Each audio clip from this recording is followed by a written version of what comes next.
Dear students, this is your teacher Rebecca Deal. Okay, dear students, we have to start today exercise number 2.6. अगर हम एक series चला रहे हैं जिसमें हम लोग सिर्फ शॉर्ट इंपॉर्टेंट क्वेश्चन कर रहे हैं for those students who are not like, चलें आपको शायद अच्छा ना लगे लेकिन वो थोड़े से जो वीक है मैथ्स में, मैं ज़्यादा नहीं कहती पर थोड़े से कहती हूँ, थोड़े से जो वीक बच्चे हैं तो उनके लिए ये बहुत बेनिफिशियल है video. This is specially design for you peoples. और अगर 2.6 की बात की जाए तो ये सिंथेटिक डिवीजन की जो एक एक्सरसाइज है, this is actually a difficult exercise. Students इसको कंसिडर करते हैं कि मुश्किल है, लेकिन इसके कुछ आसान क्वेश्चन हैं जो कि 100% चांसेस हैं कि वो पेपर में आ सकते हैं और वो आपको करने भी चाहिए to get your passing marks or more than passing marks. So this is the exercise number 2.6 जो कि है क्लास 10th मैथ्स की बुक में से, और ये इसको सॉल्व करते हैं, इसे बोलते हैं सिंथेटिक डिवीजन. ओके, अगर आप इसका पहला क्वेश्चन देखें तो इसका नंबर 1, नंबर 2, नंबर 3 एंड बस मतलब पहले के हैं ही 3 पार्ट. उसके बाद क्वेश्चन नंबर 2 के ये पोर्शन है. चलें हम करते हैं क्वेश्चन नंबर 1 का फर्स्ट पार्ट.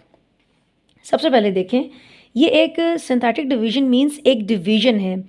ये वो डिवीजन है जैसे आप लोअर ग्रेड्स में जिसको डिवीजन आप करते थे तो वो एक डिवीजन और थी, लेकिन उसमें भी हम रिमाइंडर, उसके बाद आप कोशेंट मालूम करते थे. आप में से बहुत से बच्चे ऐसे होंगे मतलब उनको शायद ये चीज़ याद ना हो कि रिमाइंडर क्या है, कोशेंट क्या है.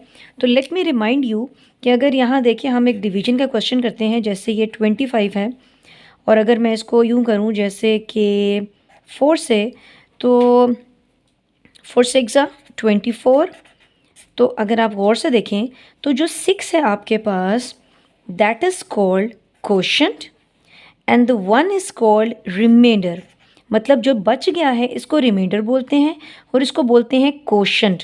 ठीक है, ये दो चीज़ें आपके लिए ज़रूरी हैं.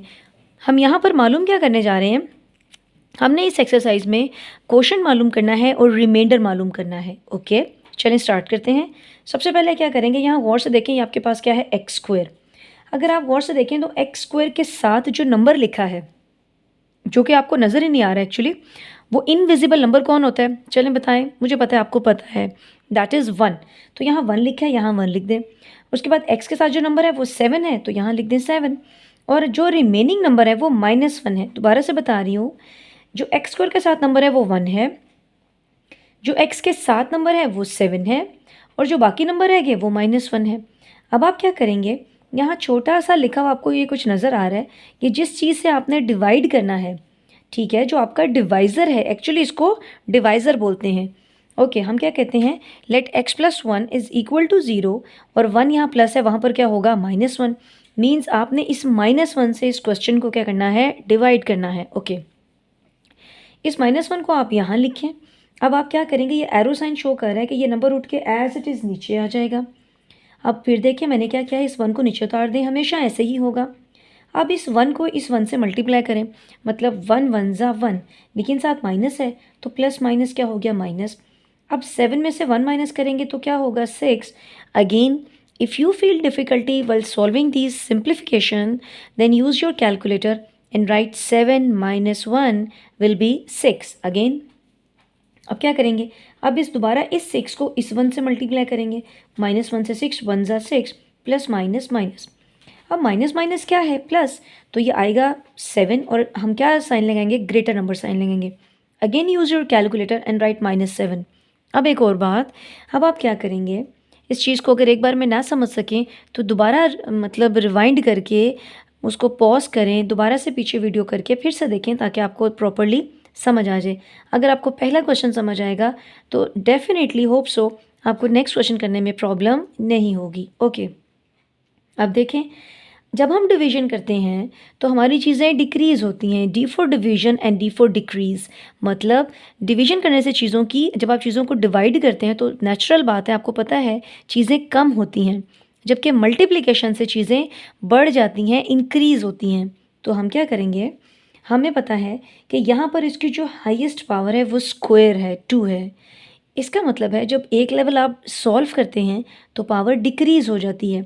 मतलब अगर पहले 2 है तो अब पावर क्या रह गई, 1. तो ये एक टेक्निक है. तो अब आप क्या करेंगे, पहले इसको देखें, यहाँ पर ये समझें ये x रह गया है, अगर इसके साथ कोई वेरिएबल है तो वो क्या है, x है। और ये क्या, अब यहाँ पर तो वेरिएबल अगर x की पावर 1 है तो यहाँ पर x की पावर तो 0 है, मतलब वो x ख़त्म हो गया। जैसे देखें, पहले स्क्वायर है, फिर पावर 1 है, फिर वेरिएबल ख़त्म और कांस्टेंट आ गए, ठीक है।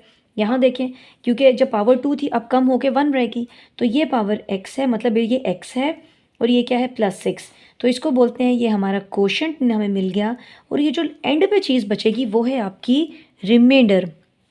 ओके, बस इस सवाल में इतना ही काम था।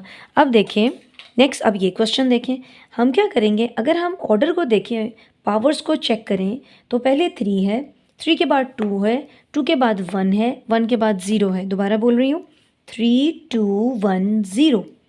ओके, 3 तो है हमारे पास क्यूब, लेकिन स्क्वायर नहीं है।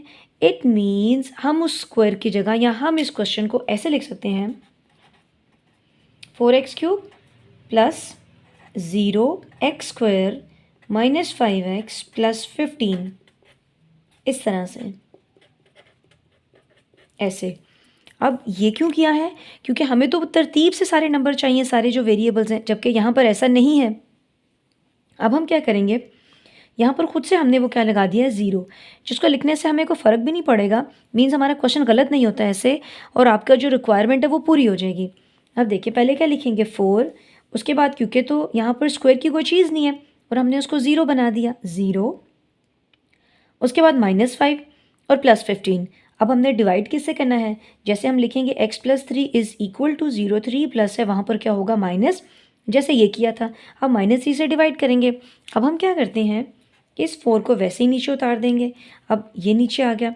अब जैसे यहाँ क्रॉस में मल्टीप्लाई यूँ किया था, 3 4s are 12 plus minus minus, जब इसको सॉल्व करेंगे तो ये -12 होगा। इस 12 को फिर इस 3 से मल्टीप्लाई करें तो 36 होगा, और माइनस माइनस क्या हो गया, प्लस। अब इन दोनों को सॉल्व करें तो 31 आएगा। 31 को फिर 3 से मल्टीप्लाई करें तो 93 होगा, और प्लस माइनस माइनस। अब देखिए, माइनस प्लस माइनस, इन दोनों को सॉल्व करेंगे तो -78 आएगा। तो अब ज़रा गौर से देखें, तो अब हम क्या करेंगे, यहाँ हाईएस्ट पावर जो है वो 3 है, और जब हम एक बार सॉल्व करेंगे तो हमारे पास पावर क्या रह जाएगी, 2, मीन्स स्क्वायर, क्योंकि एक बार हमने सॉल्व कर दिया। अब देखिए कैसे लिखेंगे, 4x² माइनस 12x, और ये क्या हो गया, 31। दोबारा देखें, एक दफ़ा, यानी कि पावर 2, पावर 1, पावर 0, मतलब कांस्टेंट। तो ये आपकी वो फॉर्म बन गई, और ये आपका क्या बन गया, remainder. This is your quotient and this is your remainder. Next देखें, क्वेश्चन गौर से देखें, क्या ये एक नॉर्मल क्वेश्चन है, क्या ये एक प्रॉपर क्वेश्चन है, मीन्स पावर 3, पावर 2, पावर 1 और कांस्टेंट, मतलब बिल्कुल ठीक है, जैसे ये था, पावर 2, पावर 1 कांस्टेंट। ये देखें, पावर 3, पावर 2, पावर 1 कांस्टेंट।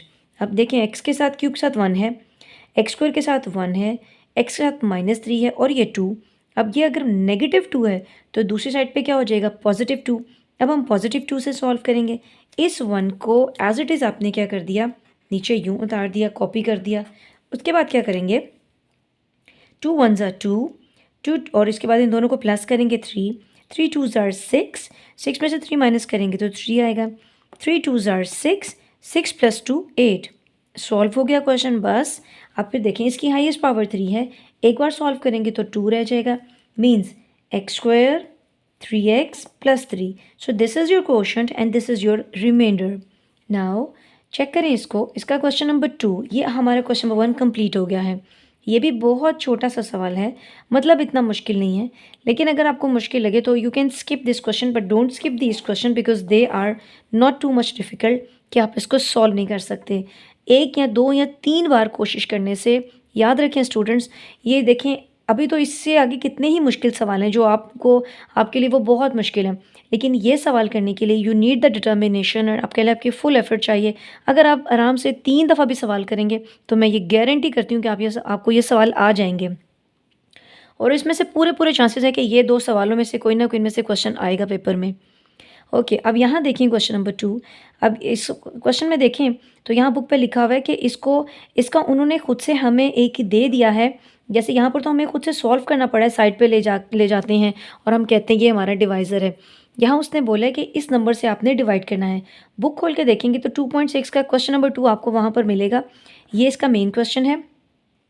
और यहाँ पर हमने मालूम क्या करना है, उसने बोला है हमें कि आपने जो अननोन वैल्यू है यानी कि एज है या जो भी वेरिएबल यूज़ हो रहा है वो फाइंड आउट करना है। और वो कहता है कि ये इसका कह लें कि उसका पूरा पूरा उसको डिवाइड कर रहा होता है। मतलब जब कोई नंबर किसी को डिवाइड करता है तो उसका रिमाइंडर क्या आता है, ज़ीरो आता है। मतलब अगर देखिए 25 को 5 डिवाइड करें, 5 5 से 25, तो आंसर क्या आ गया, ज़ीरो। यानी कि जब किसी नंबर को कोई दूसरा नंबर कंप्लीट डिवाइड करता है तो उसका जो रिमाइंडर है वो क्या मिलेगा आपको, ज़ीरो। अब क्या करेंगे, देखें एक्स क्यूब के साथ क्या है, 2 है। फिर एक्स स्क्वायर के साथ क्या है, -3h है। और यहाँ पर एक्स की तो कोई टर्म ही नहीं, गौर से देखें, 3 2 1 0। फिर देखें 3 2 1, इसका मतलब जो खाली एक्स की पावर 1 वो तो टर्म ही यहाँ पर नहीं है, तो उसकी जगह हम क्या लिख देते हैं, 0। और ये 9 आ गया। 3 से डिवाइड करेंगे, 2 एज इट इज़ नीचे, 3 2 ज़ार 6। अब कैसे लिखेंगे इसको, 6 -3h। आप सोच रहे होंगे कि मिस ने इसको तो सॉल्व ही नहीं किया, मतलब ये तो सॉल्व ही नहीं किया, तो ये आप इन्हें कभी सॉल्व नहीं कर सकते क्योंकि यहाँ पर h है और यहाँ कुछ भी नहीं है। इसका मतलब हम इसको डायरेक्ट लिख सकते हैं, मतलब सॉल्व किए बगैर लिखेंगे 6 -3h। अब क्या करेंगे, अब इन दोनों को जब आप प्लस करेंगे तो यहाँ प्लस माइनस माइनस ये वैसे ही आ गया। अब इसको इससे डिवाइड मल्टीप्लाई करें तो देखें ज़रा क्या होगा, 3 6 ज़ार 18 एंड 3 3 ज़ार 9, h साथ यूँ ही रहेगा। अब ज़ीरो में कोई चीज़ माइनस करें या प्लस करें कोई फ़र्क नहीं पड़ता, तो ये नंबर वैसे ही आ गया। अब दोबारा से इस 3 को इस पूरी टर्म से क्या करेंगे, मल्टीप्लाई। तो 18 3 सा क्या हो गया, 54, और 9 3 सा क्या हो गया, 27h। अब क्योंकि यहाँ पर इसके ऊपर 9 है, ये नंबर इसके साथ है। अब 54 को 9 में प्लस करेंगे तो क्या आएगा, 63 -27h वैसे ही आ गया। अब आपने क्या करना है कि ये जो सारा ये जो रिमाइंडर है ये ज़ीरो है, क्योंकि हमें पता है क्वेश्चन में लिखा था कि ये ज़ीरो है। और वैसे भी जब हमने कोई वैल्यू, हमने एच के वगैरह की वैल्यू फाइंड करनी होती है तो एक चीज़ ज़ीरो होगी तो ही हम वहाँ से वैल्यू फाइंड आउट कर सकेंगे। ओके, अब यहाँ से रिमाइंडर आपका क्या होगा, ज़ीरो। आपने यहाँ से एच की वैल्यू मालूम करनी है। 63 प्लस है, वहाँ पर क्या होगा, माइनस। ओके, दोनों तरफ माइनस की क्या हो जाएगी, कैंसिलेशन। अब देखें 27 मल्टीप्लायर है, वहाँ पर क्या होगा, डिवाइड। इन दोनों को कैलकुलेटर में लिखें, 63 डिवाइडेड बाय 27, तो आपको आंसर मिलेगा 7/3। ठीक है, तो ये आपका क्या हो गया, आंसर। इसी तरह से इसका जो ये क्वेश्चन है, इसको 1 से जो हम डिवाइड करेंगे, ये 1 वैसे ही आ जाएगा। अब क्या करेंगे, 1 1 ज़ा 1, इसको लिखेंगे 1 -2h। पहले 1 को लिखेंगे फिर -2h को, क्योंकि आप इनको प्लस नहीं कर सकते। क्यों नहीं कर सकते, क्योंकि यहाँ पर h है जबकि यहाँ पर h नहीं है। ओके, अब दोबारा से इसको 1 से मल्टीप्लाई करेंगे तो कोई फ़र्क नहीं रहेगा, क्योंकि 1 को किसी भी नंबर से मल्टीप्लाई करेंगे तो जैसे 2 1 ज़ा 2, 3 1 ज़ा 3, इसी तरह से इसको मल्टीप्लाई करने से ये नंबर मिल जाएगा। अब इनको सॉल्व करेंगे, ज़ीरो में कोई नंबर ऐड करने से कोई फ़र्क नहीं पड़ता, तो वैसे ही आ जाएगा। इसको दोबारा 1 से मल्टीप्लाई करेंगे फिर कोई फ़र्क नहीं पड़ेगा। अब देखिए ये 11 और 1 को हम प्लस करेंगे, 12 होगा, और -2h वैसे ही आएगा क्योंकि ऊपर तो कोई h है ही नहीं। ओके, अगेन ये सारी टर्म क्या हो गई, ये ज़ीरो हो गई। ठीक है, अब यहाँ पर देखें 12 प्लस है, वहाँ पर क्या होगा, माइनस। दोनों तरफ से माइनस की कैंसलेशन होगी। 2 मल्टीप्लायर है, वहाँ पर क्या हो जाएगा, डिवाइड। 2 1 ज़ा 2, 2 6 ज़ा 12। ओके, ये वो क्वेश्चन थे जो मुझे लगा कि इजी हैं और आपके लिए बहुत आसान है करना। तो ये है आपकी एक्सरसाइज नंबर 2.6, जिसको मैं ये कहूँगी कि एटलीस्ट 3 टाइम्स एकदम से हिम्मत ना हार जाएं कि ये मैं नहीं कर सकता या नहीं कर सकती। तो आप सब कुछ कर सकते हैं। इसको थोड़ा सा कह लें, थोड़ा डिटर्मिनेशन और पेशेंस के साथ सॉल्व करने की कोशिश करें और फिर आपसे ज़रूर सॉल्व हो जाएगा। चलें students, I'll see you in the next video. Till then, take care and good luck for your exams. Bye bye.